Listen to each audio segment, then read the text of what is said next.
Big ರೂಟ ಅಂದರೆ ಸಖತ್ ಊಟ ಮಾತ್ರ ಅಲ್ಲ, ಇದು ಒಂದು ಎಮೋಷನಲ್ ಫ್ಯಾಮಿಲಿ ರಿಯೂನಿಯನ್. ಈ ವಿಡಿಯೋದಲ್ಲಿ ಫೋಟೋಗ್ರಫಿ ಮೂಲಕ ನಮ್ಮ ಈ ಟ್ರೆಡಿಷನ್ನ ಹೇಗೆ ಬ್ಯೂಟಿಫುಲಿ ಕ್ಯಾಪ್ಚರ್ ಮಾಡ್ಬೋದು ಅಂತ ಈ ವಿಡಿಯೋದಲ್ಲಿ ತೋರಿಸ್ತೇನೆ. ಫೋಟೋಗ್ರಫಿ ಪ್ರಾಸೆಸ್ ಸ್ಟಾರ್ಟ್ ಮಾಡುವ ಮೊದಲು ಬಿಗ್ ರೂಟದ ಪರ್ಪಸ್ ಅರ್ಥ ಮಾಡ್ಕೊಳ್ಳೋಣ. ಇದು ಹೊಸದಾಗಿ ಮದುವೆ ಆದ ಕಪಲ್ಸ್ನ ಅವರ ರಿಲೇಟಿವ್ಸ್, ಫ್ರೆಂಡ್ಸ್ ಮತ್ತು ಫ್ಯಾಮಿಲಿಗೆ ಪರಿಚಯ ಮಾಡೋದು, ಜೊತೆ ಅವರ ಆಶೀರ್ವಾದ ಪಡೆಯೋದು, ಎಲ್ಲರೂ ಗ್ಯಾದರ್ ಆಗಿ ಊಟ ಮಾಡಿ ಈ ಹೊಸ ಸಂಬಂಧವನ್ನು ಸೆಲೆಬ್ರೇಟ್ ಮಾಡೋದು. ಫ್ರೆಂಡ್, ಈ ಚಾನಲ್ಗೆ ಹೊಸದಾಗಿ ಬಂದಿರುವ ಎಲ್ರಿಗೂ ಸ್ವಾಗತ. ನಾನು Kaushik Mahajan, editor and photographer ಆಗಿ ಇನ್ಕ್ರೆಡಿಬಲ್ ಮಿಷನ್ ಹಾಗೂ ಕ್ಲಿಕ್ಸ್ನಲ್ಲಿ ವರ್ಕ್ ಮಾಡ್ತಾ ಇದ್ದೀನಿ. Welcome to the family. ಈ ವಿಡಿಯೋದಲ್ಲಿ ಬೀಗ ರೂಟ ಗೆಟ್ ಟುಗೆದರ್ ಫೋಟೋಗ್ರಫಿ ಪ್ರಾಸೆಸ್ನ 5 ಸ್ಟೆಪ್ಸಲ್ಲಿ ನೋಡ್ತಾ ಹೋಗೋಣ. Step 1, pre shoot preparation. ಒಮ್ಮೆ ಡೇಟ್ ಅಫಿಷಿಯಲಿ ಬ್ಲಾಕ್ ಆದಮೇಲೆ ಕ್ಲೈಂಟ್ ಒಟ್ಟಿಗೆ ಡಿಸ್ಕಷನ್ ಸ್ಟಾರ್ಟ್ ಆಗುತ್ತೆ. ಕ್ಲೈಂಟ್ಗೆ ಯಾವ ರೀತಿ, ಯಾವ ಸ್ಟೈಲ್ನಲ್ಲಿ ಫೋಟೋಗ್ರಫಿ ಬೇಕು, ಪೋಸಸ್ ಯಾವ ಥರ ನೋಡ್ತಾ ಇದ್ದಾರೆ ಅನ್ನೋದರ ರೆಫರೆನ್ಸ್ ಸ್ಟೈಲ್ ಪಿಕ್ಚರ್ ಶೇರ್ ಮಾಡಿ ಎಕ್ಸ್ಪ್ಲೈನ್ ಮಾಡ್ತಾರೆ. ಕೆಲ ಕ್ಲೈಂಟ್ಸ್ಗೆ ನಾವು ಕೂಡ ರೆಫರೆನ್ಸ್ ಇಮೇಜಸ್ ಶೇರ್ ಮಾಡ್ತೀವಿ. ಇದು ಅವರು ಹೇಗೆ ಥಿಂಕ್ ಮಾಡ್ತಾ ಇದ್ದಾರೆ, ಅವರ ಫೋಟೋಗ್ರಫಿ ಬಗ್ಗೆ ಯಾವ ಎಕ್ಸ್ಪೆಕ್ಟೇಷನ್ ಇಟ್ಕೊಂಡಿದ್ದಾರೆ ಅನ್ನೋದಕ್ಕೆ ಕ್ಲಾರಿಟಿ ಮತ್ತು ಅಂಡರ್ಸ್ಟ್ಯಾಂಡಿಂಗ್ ಕೊಡುತ್ತೆ ನಮಗೆ ಮತ್ತು ಅವರಿಗೂ. ನೆಕ್ಸ್ಟ್, ವೆನ್ಯೂಗೆ 30 to 45 ಮಿನಿಟ್ಸ್ ಅಲ್ಲಿ ಹೋಗಿ ಅಲ್ಲಿಯ ಆಂಬಿಯನ್ಸ್ ಮತ್ತು ಪ್ಲೇಸ್ನ ಅಬ್ಸರ್ವ್ ಮಾಡ್ತೀನಿ. ಇದು ಲೈಟಲ್ಲಿ ಸಾಫ್ಟ್ ಆಗಿದೆ. ಯಾವ ಲೊಕೇಶನ್ ಕಪಲ್ಸ್ ಮತ್ತು ಇಂಡಿವಿಜುವಲ್ ಪೋರ್ಟ್ರೇಟ್ಗೆ ಚೆನ್ನಾಗಿರುತ್ತೆ, ನ್ಯಾಚುರಲ್ ಪ್ಲೇಸಸ್ ಇದೆಯಾ, ಗೆಸ್ಟ್ ಎಲ್ಲಿ ಕೂತ್ಕೊಳ್ತಾರೆ, ಎಲ್ಲಿ ಮಾತಾಡ್ತಾರೆ, ಊಟ ಸರ್ವ್ ಆಗೋ ಲೈನ್ ಎಲ್ಲಿದೆ, ಎಲ್ಲಿಂದ ಸ್ಟಾರ್ಟ್ ಆಗುತ್ತೆ, ಜನ ಎಲ್ಲಿ ಓಡಾಡ್ತಾರೆ ಹೆಚ್ಚು, ಇದನ್ನೆಲ್ಲ ಡೀಟೇಲ್ ಆಗಿ ಅಬ್ಸರ್ವ್ ಮಾಡ್ತೀನಿ. ಇದರಿಂದ ನನಗೆ ಬೇಸಿಕ್ ಐಡಿಯಾ ಸಿಗುತ್ತೆ. ಅಲ್ಲಿನ lighting condition, natural sunlight, warm indoor bulbs, ಇವನ್ನೆಲ್ಲ ಕೇರ್ಫುಲಿ ಅಬ್ಸರ್ವ್ ಮಾಡ್ತೀನಿ. ಕೆಲವೊಮ್ಮೆ ಈ ಲೈಟ್ಸ್ ಬ್ಯೂಟಿಫುಲಿ ಕ್ಯಾಪ್ಚರ್ ಮಾಡೋಕೆ ಹೆಲ್ಪ್ ಮಾಡುತ್ತೆ. ಕೆಲವೊಮ್ಮೆ ಸೆಟ್ ಅಥವಾ ವೆನ್ಯೂ ಅಲ್ಲಿ ಹಾಸ್ಟ್ ಲೈಟ್ ಇದ್ರೆ ಅದನ್ನ ಅವಾಯ್ಡ್ ಮಾಡೋಕ್ಕೂ ಸಹ ಈ ಅಬ್ಸರ್ವಿಂಗ್ ಟೈಮ್ ಹೆಲ್ಪ್ ಮಾಡುತ್ತೆ. ಶೂಟಿಂಗ್ ಸ್ಟಾರ್ಟ್ ಮಾಡುವ ಮೊದಲು ಈ ಪ್ರಿಪ್ರೇಷನ್ ನಿಮ್ಮ ಮನಸ್ಸಿನಲ್ಲಿ ಒಂದು ಶೂಟ್ ಫ್ಲೋ ಕ್ರಿಯೇಟ್ ಮಾಡುತ್ತೆ. ಇದು ನಿಮಗೆ ಬಿಗ್ ರೂಟ ಈವೆಂಟ್ ಅನ್ನ ಒಂದು ಸ್ಟೋರಿಯಾಗಿ ಕ್ಯಾಪ್ಚರ್ ಮಾಡೋಕೆ ಹೆಲ್ಪ್ ಮಾಡುತ್ತೆ. Step 2, gears and settings.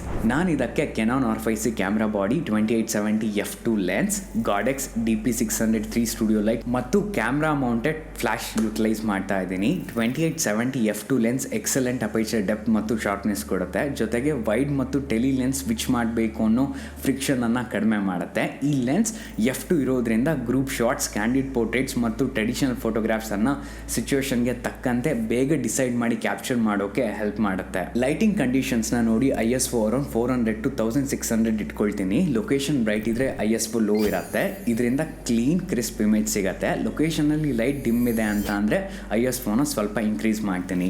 ನಾನು ಅಪೇಚರ್ f6 ಇಟ್ಕೊಂಡಿದ್ದೀನಿ. ಇದರಿಂದ ಗ್ರೂಪ್ ಫೋಟೋನಲ್ಲಿರುವ ಎಲ್ಲಾ ಫ್ಯಾಮಿಲಿ ಮೆಂಬರ್ಸ್ ಫೋಕಸ್ ನಲ್ಲಿ ಇರ್ತಾರೆ. ಜೊತೆಗೆ ಬ್ಯಾಕ್ ಗ್ರೌಂಡ್ ಸಾಫ್ಟ್ ಆಗಿ ಕಾಣುತ್ತೆ. ಪೋರ್ಟ್ರೇಟ್ ಕ್ಲಿಕ್ ಮಾಡೋದಾದ್ರೆ f2 ಯೂಸ್ ಮಾಡ್ತೀನಿ. ಕಿಡ್ಸ್ ಓಡಾಡೋದು, ಸಡನ್ ಸ್ಮೈಲ್ ಮಾಡೋದು, ಫುಡ್ ಸರ್ವ್ ಆಗೋ ಮೂಮೆಂಟ್ಸ್, ಇದಕ್ಕೆ ಶಟರ್ ಸ್ಪೀಡ್ 1/200 ಅಥವಾ ಸ್ವಲ್ಪ ಜಾಸ್ತಿ ಇಟ್ಕೊಳ್ಳಿ. ಇದರಿಂದ ಎಮೋಷನ್ ಶಾರ್ಪ್ ಆಗಿ ಕ್ಯಾಪ್ಚರ್ ಮಾಡಬಹುದು, ಬ್ಲರ್ ಇರಲ್ಲ. Most important, white balance. White balance ನ ಮ್ಯಾನ್ಯುಯಲ್ ನಲ್ಲಿ ಇಟ್ಕೊಳ್ಳಿ. ಅರೌಂಡ್ 5000 to 5600 ಇಟ್ಕೊಂಡು ಶೂಟ್ ಮಾಡಿ. ಇದರಿಂದ ಸ್ಕಿನ್ ಟೋನ್ ನ್ಯಾಚುರಲ್ ಆಗಿ ಕಾಣುತ್ತೆ. ಎಲ್ಲಾ ಕಲರ್ಸ್ ರಿಯಲ್ ಲೈಫ್ ಟೋನ್ ನಲ್ಲಿ ಕ್ಯಾಪ್ಚರ್ ಆಗುತ್ತೆ. Step 3, most caption moments. ಇದರಲ್ಲಿ couple welcome shots, smile, blessings, ನಮಸ್ತೆ ಮಾಡೋದು, ಇಂಟ್ರಾಕ್ಷನ್ಸ್ ಮಾಡೋದು, ಮೊದಲ ಬಾರಿಗೆ ಟುಗೆದರ್ ಆಗಿ ರಿಲೇಟಿವ್ಸ್ ಅನ್ನ ಭೇಟಿ ಮಾಡುವ ಮೂಮೆಂಟ್ಸ್. ಈ ಮೂಮೆಂಟ್ಸ್ ತುಂಬಾ ನ್ಯಾಚುರಲ್ ಆಗಿರುತ್ತೆ. ಯಾರಿಗೂ ಪೋಸ್ ಕೊಡೋಕೆ ಟೈಮ್ ಇರಲ್ಲ. ಕಪಲ್ ಜೊತೆ ಮಾತಾಡೋ ಎಕ್ಸೈಟ್ಮೆಂಟ್ ನಲ್ಲಿ ಇರ್ತಾರೆ. ಅವರ ಎಕ್ಸ್ಪ್ರೆಷನ್ ಸ್ಪಾಂಟೇನಿಯಸ್ ಆಗಿರುತ್ತೆ. ಕ್ಯಾಂಡಿಡ್ ಕ್ಯಾಪ್ಚರ್ ಮಾಡಿದ್ರೆ ಎಮೋಷನ್ಸ್ ಲೈವ್ಲಿ ಆಗಿ ಸಿಗತ್ತೆ. Next, step 4, group photos. ಇದರಲ್ಲಿ ಫುಲ್ ಫ್ಯಾಮಿಲಿ ಪೋರ್ಟ್ರೇಟ್ಸ್, ರಿಲೇಟಿವ್ ಜೊತೆಗೆ ಗ್ರೂಪ್ ಫೋಟೋಗ್ರಾಫ್ಸ್, ಫ್ರೆಂಡ್ ಜೊತೆಗೆ, ಕೊಲೀಗ್ಸ್ ಜೊತೆಗೆ, ಸಬ್ ಫ್ಯಾಮಿಲಿ, ಎರಡು ಫ್ಯಾಮಿಲಿ ಸೈಡ್ ನಿಂದ generation frames like grand parents, parents, couple ಜೊತೆ ಕ್ಯಾಪ್ಚರ್ ಮಾಡ್ತೀವಿ. ಕಂಪ್ಲೀಟ್ ಫ್ಯಾಮಿಲಿ ಗ್ರೂಪ್ ಫೋಟೋಸ್ ಜೊತೆಗೆ ಫನ್ ಆಗಿರುವ ಇನ್ಫಾರ್ಮಲ್ ಗ್ರೂಪ್ ಫೋಟೋಸ್ ಕೂಡ ತುಂಬಾ ಇಂಪಾರ್ಟೆಂಟ್. ಲೈಟ್ ಎಲ್ರಿಗೂ ಈವನ್ ಆಗಿರುವ ತರ ನೋಡ್ಕೊಳ್ಳಿ. ಎಲ್ಲರ ಫೇಸ್ ಕ್ಲಿಯರ್ ಆಗಿ ವಿಸಿಬಲ್ ಆಗಿ ಕಾಣಬೇಕು.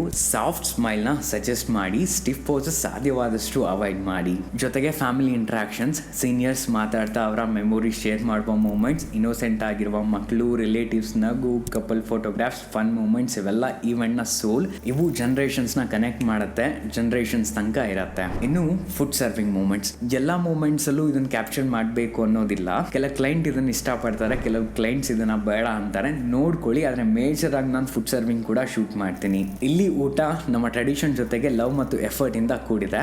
ಸೊ ಹಾಗಾಗಿ ನಾನು ಡೆಫಿನೆಟ್ಲಿ ಕ್ಯಾಪ್ಚರ್ ಮಾಡ್ತೀನಿ. ಇನ್ನು ಫೈನಲ್ ಆಗಿ ಕಪಲ್ಸ್ ಫೋಟೋಗ್ರಾಫ್ಸ್. ಇದು ಮೋಸ್ಟ್ ಅಂಡ್ ಮೋಸ್ಟ್ ಇಂಪಾರ್ಟೆಂಟ್. ಯಾಕಂತ ಅಂದ್ರೆ ಇದು ಕೆಲವು ಫೋಟೋ ಬುಕ್ಕಿಗೆ ಹೋಗುತ್ತೆ ಮತ್ತೆ ಅವರ ಕಂಪ್ಲೀಟ್ ಮೆಮೊರೀಸ್ ಅದರಲ್ಲೇ ಪ್ರಿಸರ್ವ್ ಆಗೋಂಥದ್ದು. ಸೊ ಹಾಗಾಗಿ ಪ್ಲೀಸ್ ಕಪಲ್ ಪೋರ್ಟ್ರೇಟ್ಸ್ ಮತ್ತು ಇಂಡಿವಿಜುವಲ್ ಪೋರ್ಟ್ರೇಟ್ಸ್ನ ಫೋಕಸ್ ಮಾಡಿ. ಮುಂಚೆನೇ ನೀವು ಕ್ಲೈಂಟ್ ಜೊತೆ ಡಿಸ್ಕಸ್ ಮಾಡಿದ ಪೋಸಸ್ನ ಪ್ಲೀಸ್ ಆ ಪೋರ್ಟ್ರೇಟ್ಸ್ನ ತಗೊಳ್ಳಿ. ಯಾಕಂತ ಅಂದರೆ ಇದು ಫೋಟೋ ಬುಕ್ಕಿಗೂ ಹೋಗುತ್ತೆ, ಜನ್ರೇಷನ್ ಗಟ್ಟಲೆ ಪ್ರಿಸರ್ವ್ ಆಗೋ ಮೆಮೊರಿ. ಅವರ ಸಿಂಗಲ್ ಪೋರ್ಟ್ರೇಟ್ಸ್ ಹಾಗೂ ಕಪಲ್ ಪೋರ್ಟ್ರೇಟ್ಸ್ನ ಪ್ಲೀಸ್ ಕ್ಯಾಪ್ಚರ್ ಮಾಡಿ. ಇದನ್ನು ನಾನು ಹಿಂಗೆ ಶೂಟ್ ಮಾಡ್ತೀನಿ ಅಂತ ಅಂದರೆ ಅರ್ಲಿ ನಾವು ಬಂದಾಗ ಟೈಮ್ ಇದೆ ಅಂತ ಅಂದರೆ ಅಲ್ಲೇ ಸಿಂಗಲ್ ಫೋಟೋಗ್ರಾಫ್ಸ್ನ ತೊಗೊಳ್ಳೋದಾಗತ್ತೆ. ಟೋಟಲ್ 3 ಟೈಮ್ಸ್ ಸಿಗತ್ತೆ ನಮಗೆ. ಒಂದ್ಸಲಿ ನಾವು ವೆನ್ಯೂಗೆ ಬಂದಿದ ತಕ್ಷಣ ಟೈಮ್ ಇದೆ ಅಂತ ಅಂದರೆ ಅಲ್ಲೇ ಕಪಲ್ಸ್ನ ಕರೆದು ಪೋರ್ಟ್ರೇಟ್ಸ್ ತೊಗೊಳ್ಳೋದಾಗತ್ತೆ.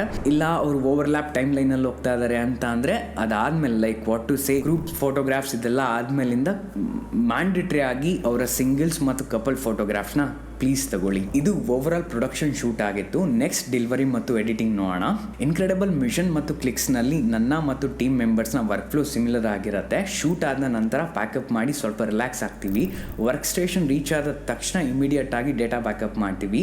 ಒಂದು ಕಾಪಿ ನಾವು ರೆಗ್ಯುಲರ್ ಆಗಿ ಯೂಸ್ ಮಾಡೋ ಹಾರ್ಡ್ ಡಿಸ್ಕ್ಗೆ ಕಾಪಿ ಮಾಡ್ತೀವಿ, ಇನ್ನೊಂದು ಕಾಪಿ ಮಾಸ್ಟರ್ ಹಾರ್ಡ್ ಡಿಸ್ಕ್ಗೆ ಟ್ರಾನ್ಸ್ಫರ್ ಮಾಡ್ತೀವಿ. ಫೋಟೇಜ್ ಕಂಪ್ಲೀಟ್ ಆಗಿ ಕ್ಲೈಂಟ್ಗೆ ಡೆಲಿವರ್ ಆಗೋವರೆಗೆ ಮಾಸ್ಟರ್ ಹಾರ್ಡ್ ಡಿಸ್ಕ್ನಲ್ಲಿ ಒಂದು ಬ್ಯಾಕಪ್ ಕಾಪಿ ಸೇಫ್ ಆಗಿರುತ್ತೆ. ನೆಕ್ಸ್ಟ್ ಕಂಪ್ಲೀಟ್ ಫೋಟೋಗ್ರಾಫ್ ಸೆಗ್ರಿಗೇಟ್ ಮಾಡ್ತೀವಿ. ಫೋಕಸ್ ಇಲ್ಲದೆ ಇರೋದು, ಬ್ಲರ್ ಆಗಿರೋದು, ಬ್ಲ್ಯಾಕ್ಔಟ್ ಆಗಿರೋದು ಪಿಕ್ಚರ್ ರಿಮೂವ್ ಮಾಡ್ತೀವಿ. ಕಂಪ್ಲೀಟ್ ಫೋಟೋಗ್ರಾಫ್ಸ್ನ ಡ್ರೈವ್ಗೆ ಅಪ್ಲೋಡ್ ಮಾಡಿ ಡೌನ್ಲೋಡ್ ಮಾಡ್ಕೊಳ್ಳೋಕೆ ಲಿಂಕ್ ಸೆಂಡ್ ಮಾಡ್ತೀವಿ. Usually 7 to 15 days time gap ಇರುತ್ತೆ ಡೌನ್ಲೋಡ್ ಮಾಡ್ಕೊಳ್ಳೋಕೆ. ಕೆಲ ಈವೆಂಟ್ಸ್ನಲ್ಲಿ multi camera photography, videography, drone data ಇರುತ್ತೆ. ಅಂಥ ಕೇಸಸ್ನಲ್ಲಿ ಕಂಪ್ಲೀಟ್ ರಾ ಡೇಟಾನ ಕ್ಲೈಂಟ್ ಹಾರ್ಡ್ ಡ್ರೈವ್ಗೆ ಟ್ರಾನ್ಸ್ಫರ್ ಮಾಡ್ತೀವಿ. ಕೆಲವೊಮ್ಮೆ ಕ್ಲೈಂಟ್ಸ್ ಫೋಟೋಗ್ರಾಫ್ಸ್ ಮಾತ್ರ ತಗೊಂಡಿದ್ರೆ ಪೆನ್ ಡ್ರೈವ್ನಲ್ಲಿ ಫೋಟೋಗ್ರಾಫ್ಸ್ ಶೇರ್ ಮಾಡ್ತೀವಿ. ಬಟ್ ಆಲ್ಮೋಸ್ಟ್ ಆಲ್ ಕೇಸಸ್ನಲ್ಲಿ ಕ್ಲೌಡ್ ಸ್ಟೋರೇಜ್ ಯುಟಿಲೈಸ್ ಮಾಡಿ ಡೇಟಾ ಟ್ರಾನ್ಸ್ಫರ್ ಮಾಡ್ತಾ ಇದ್ದೀವಿ. ಪ್ರೆಸೆಂಟ್ಲಿ ಗೂಗಲ್ ಡ್ರೈವ್ ನಾವು ರೆಗ್ಯುಲರ್ ಆಗಿ ಯೂಸ್ ಮಾಡ್ತಾ ಇದ್ದೀವಿ. ಇನ್ನು ಫೈನಲ್ ಆಗಿ step 5 editing style. Client album ತಗೊಳ್ತಾ ಇದ್ದಾರೆ ಅಂದರೆ ಅವರು ಸೆಲೆಕ್ಟ್ ಮಾಡಿ ಸೆಂಡ್ ಮಾಡಿದ ಪ್ರತಿ ಫೋಟೋಗ್ರಾಫ್ಸ್ ರೀಟಚ್ ಆಗುತ್ತೆ. ಇಲ್ಲ ಅವರು ಫೋಟೋಗ್ರಫಿ ಸರ್ವಿಸ್ ಮಾತ್ರ ತಗೊಳ್ತಾ ಇದ್ದಾರೆ ಅಂದರೆ ಅರೌಂಡ್ 25 to 50 ಫೋಟೋಗ್ರಾಫ್ಸ್ ರೀಟಚ್ ಮಾಡಿ ಅವರಿಗೆ ಫೈಲ್ ಟ್ರಾನ್ಸ್ಫರ್ ಮಾಡ್ತೀವಿ. ಇದು ಮೇನ್ಲಿ ಅವರ ಇನ್ಸ್ಟಾಗ್ರಾಮ್ ಮತ್ತು ಸೋಷಿಯಲ್ ಮೀಡಿಯಾ ಪೋಸ್ಟಿಂಗ್ ಪರ್ಪಸ್ಗೆ. ಎಮೋಷನಲ್ ಬೇಸ್ಡ್ ಪಿಕ್ಚರ್ ರೀಟಚ್ ಆಗುತ್ತೆ, ಜೊತೆಗೆ ಸ್ಕಿನ್ ಕೂಡ ಸಾಫ್ಟ್ ಆಗಿ ನ್ಯಾಚುರಲ್ ಲುಕ್ನಲ್ಲಿ ರೀಟಚ್ ಮಾಡ್ತೀವಿ. ಒನ್ಸ್ ರೀಟಚ್ ಕಂಪ್ಲೀಟ್ ಆದಮೇಲೆ ಎಲ್ಲ ಫೈಲ್ಸ್ ಕ್ಲೈಂಟ್ಗೆ ಶೇರ್ ಮಾಡ್ತೀವಿ. ಹೇ ಫ್ರೆಂಡ್, ಇದು overall big route of photography workflow ಆಗಿತ್ತು. ಈ ವಿಡಿಯೋ ನಿಮಗೆ ವ್ಯಾಲ್ಯೂ ಆ್ಯಡ್ ಮಾಡಿದೆ ಅಂದರೆ ಲೈಕ್ ಮಾಡಿ, ಈ ವಿಡಿಯೋದ ನೀಡಿರುವ ವ್ಯಕ್ತಿಗಳೊಂದಿಗೆ ಶೇರ್ ಮಾಡಿ ಮತ್ತು ಚಾನಲ್ಗೆ ಸಬ್ಸ್ಕ್ರೈಬ್ ಮಾಡಿ. ನಿಮ್ಮ ಇನ್ಸೈಟ್ ಫೀಡ್ಬ್ಯಾಕ್ ಏನೇ ಇದ್ರೂ ಪ್ಲೀಸ್ ಕಮೆಂಟ್ ಸೆಕ್ಷನ್ನಲ್ಲಿ ತಿಳಿಸಿ. ನಾನು ಕೂಡ ತಿಳ್ಕೊಂಡು ಬೆಟರ್ ಆಗೋಕ್ಕೆ ಹೆಲ್ಪ್ ಆಗುತ್ತೆ. ಈ ವಿಡಿಯೋ ಕ್ಲಿಕ್ ಮಾಡಿದ್ರೆ ಫೋಟೋಗ್ರಫಿ ಹೇಗೆ ಇನ್ವೆಂಟ್ ಆಗಿ ಡೆವಲಪ್ ಆಗ್ತಾ ಬಂತು ಅನ್ನೋ ವಿಡಿಯೋನಲ್ಲಿ ಸಿಗ್ತೀನಿ. And as always remember, please take care of yourself.